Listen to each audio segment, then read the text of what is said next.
Hey guys, welcome back to my channel, and today we are going to be doing a minifigure hunt. I'm going to be looking for a Hydra. I'm going to show a picture right here. These guys are pretty dang cool and they're really scary. I'm going to be looking through two different D&D shops. One of them I usually go look through for my D&D stuff, and the second one is a new one that I found recently. So I'm going to be looking through both of those shops to try and find a Hydra.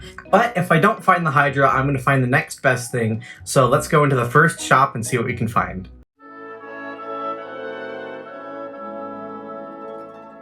Alright, I just got done looking around there for a few minutes, and it turns out they didn't actually have any minifigures because they only started selling like board game stuff in general about a month ago. They're actually like a tech support company kind of thing.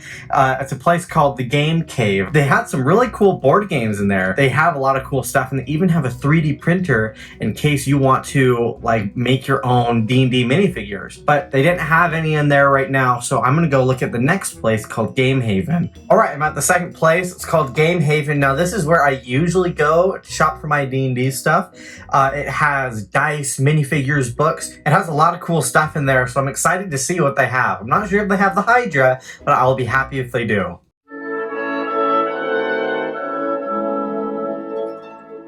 Okay, I just got finished looking around in there, and like I said, there is a ton of cool stuff in that shop. There was dice, there were board games, they even had some new books, which I'm going to show off the one that I got, and they had a ton of really cool minifigures, and even though they didn't have the Hydra, I got the next best thing, a Chimera. Alright, I'm going to head home, I'm going to show you the Chimera, I'm going to show you another one of my D&D figures, and the cool new book I got.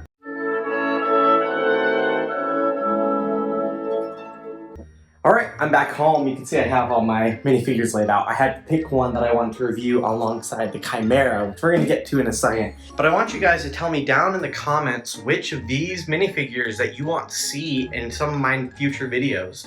You can see I have a bunch of cool ones here. We even have the Skittering Horror, which we went over last video. Click up in the iCard if you want to watch that one. And I really enjoy making these videos, so let me know what kind of videos you want to see in the future. Also, this is the new book I got. It's called Strixhaven, A Curriculum of Chaos. It's a really cool book about a college or university run by 5 different dragons. They each teach different kinds of magic to the students in the university. I'll be going over a bunch of my favorite things in this book over on my TikTok, so make sure to go down to the link in the description to check that out. But without further ado, let's take a look at the Chimera and the Cobalt Inventors. Now these guys are some of my weirdest looking minis. You can see that they both had these skunks and baskets on their back.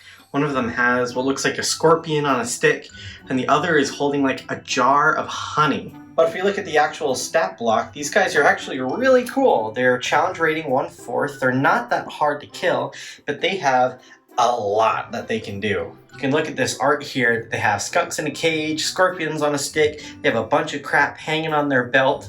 These guys are weird. Now, kobolds aren't actually intimidating by themselves, but kobolds are also very well known for being very inventive trap makers.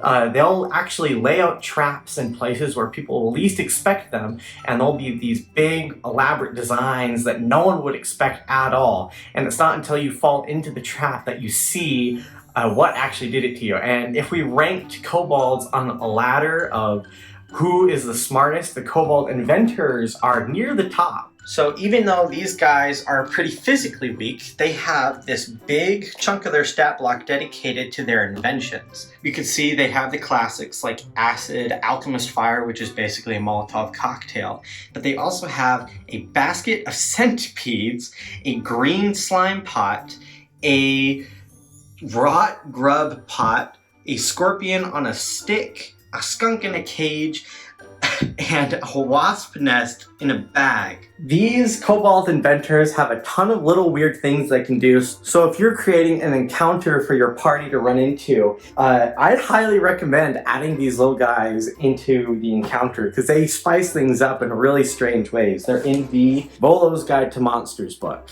Alright, let's move on to the Chimera. Chimera is a monstrous amalgamation with the head and body of a lion, the head and legs of a goat, and the head and wings of a dragon. And I gotta tell you, this Chimera miniature is just freaking awesome. You can see I have a normal size miniature right there for scale. And these things are massive. And another plus, it came with paint. So if I want to paint this guy, then I totally can. Now, the Chimera is one of the most iconic monsters that you could ever put up against your party in D&D. And it's one of the most creative too. Look at this paragraph in the description block right next to it, stat block.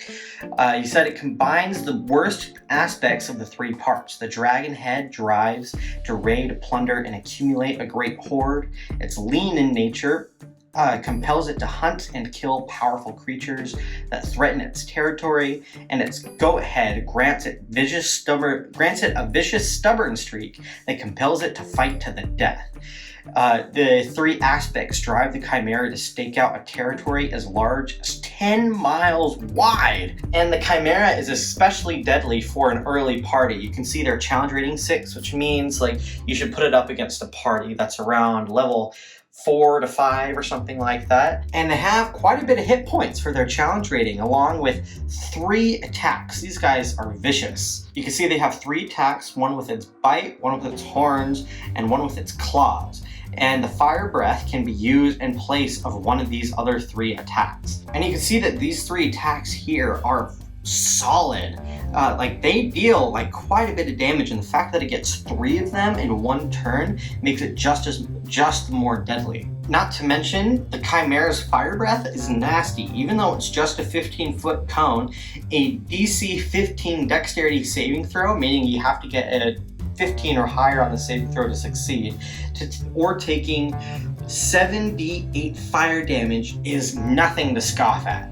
With an average of 31 fire damage, most low-level characters could be outright killed by that fire breath. And even after the Chimera uses it, has a chance to do it again the next turn. All that to say, the Chimera is one of the scariest monsters in Dungeons & Dragons. And I'm just gonna go ahead and stick this right here, right next to all my other friends. I think that's gonna do it for me this video. If you guys enjoyed this one, make sure to let me know down in the comments what you guys want to see next. I'm gonna be doing future videos based around like letting you guys know how to play different classes in Dungeons & Dragons, and I want to continue hunting for more cool monsters. So let me know what kind of monsters you want me to look at next. And I know it's been a hot minute since I've uploaded my last video. I was actually helping my dad move to our new house, and I was helping him unpack and everything, but now I'm hoping I can get back into a rhythm, and I want to keep uploading D&D content. If you guys enjoyed this video, make sure to click one of the other ones on screen, and I'll see you guys in the next one. Bye!